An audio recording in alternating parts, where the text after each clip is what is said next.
Hello, everyone. Welcome to the second week of Field. I hope that all is going well and that you guys are getting settled in your placement and been receiving some warm greetings for your current placement. So I wanted to just jump in and go over the availability poll that I received. Thank you guys so much for completing that.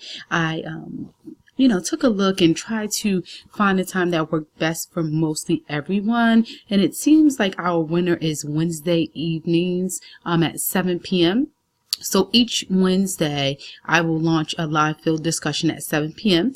Via Big Blue Button, and I will also send a reminder. But if you guys can do me a huge favor and also RSVP by Tuesday by sending me an email and an engage just to say, hey, I will be a part of the live field discussion that's happening Wednesday. So then I know that if there's at least two to three people taking place, it's worth having. So that it can work for everyone. So if you guys can do that, that would be awesome.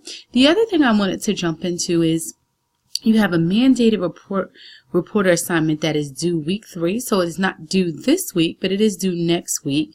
And I wanted to go over that in detail and then also remind you guys that you have a reflection log that is also due next week.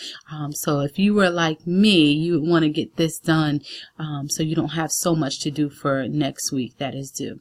So if you go into your mandated reporter assignment folder for week 3, let's review this a little bit. So it says social workers are mandated reporters. As we work with clients who are considered to be vulnerable, it is likely that we will be involved in situations where abuse or neglect is suspected. It is not our role as social workers to determine whether such suspected abuse or neglect is founded. It is our responsibility, however, to report such suspicion to the appropriate agency. Each state has its own process that must be followed. After researching online and discussing with your field instructor, submit a 1 to 3 page report on state requirements for mandated reporting in your state of residence. Include the following in your report: the state of residence, any pertinent history related to mandated reporting in the U.S. in general and in your state specifically, name of the law pertaining to mandated reporting. Under your state's law, who is considered a mandated reporter, because sometimes you have, mandated reporters be doctors, police officers, social workers, teachers, but in some states they may even have bus drivers or something like that. So it will vary slightly amongst each state. Which populations are considered vulnerable? Children, older adults, adults with disabilities, etc. What is specific process for reporting? Does the reporting process differ depending on the population? Children, adults, older adults, how so? What, if any, additional requirements, expectations does your agency have with respects to reporting suspected abuse?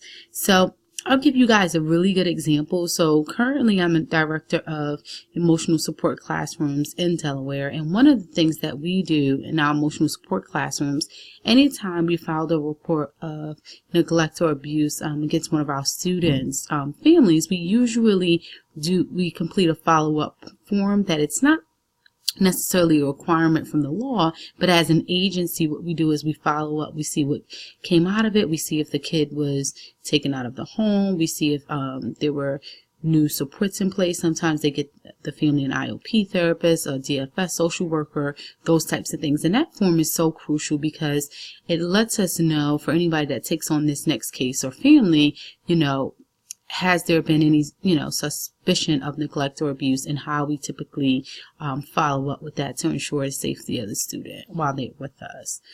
Great. So that was just like one example. And then I just wanted to show you guys the rubric down here that you guys should all have access to. So you want to make sure you try to get the maximum number of points. So you get points for having submitted it on time. The quality of your assignment, making sure that you hit all components and that it's relevant to what the topic is. And then also for punctuation and grammar. Those are the type of things that will get you a perfect score. The other thing that I wanted to discuss with you guys is making sure that if you have any questions or concerns about your assignment for week 3, please do not hesitate to reach out to me. If you get stuck or you're not sure about exactly what to put and you're getting conflicting information, let me know. I want to be a resource to you guys, and I know it's not due until week 3, so that might buy us a little time.